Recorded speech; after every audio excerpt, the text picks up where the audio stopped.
একাত্তরে আমরা দেখেছি যে পাক হানাদাররা দরজায় ঠক ঠক করত এবং জিজ্ঞেস করতো যে মুক্তি আছে কিনা। আর 2024 সালে দেখলাম যে যে দেশটা আমরা রক্তের বিনিময়ে 30 লক্ষ শহীদের রক্তের বিনিময়ে স্বাধীন করলাম, সেই দেশে ব্লক রেড দিয়ে রাতের অন্ধকারে 2টা-3টার সময় ঠক ঠক করে জিজ্ঞেস করে কোনো ছাত্র আছে কিনা।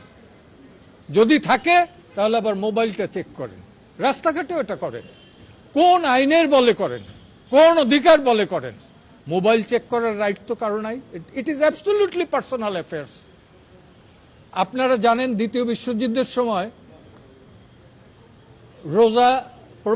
রোজা লুক্সেমবার্গ, তার একটা ডায়েরি আছে, কই নাৎসিরা পর্যন্ত সেটা চেক করে নাই। তো সেই ধরনের আমার দেশে ইভেন জুলিয়াস ফুসিক ফাঁসির মঞ্চ থেকে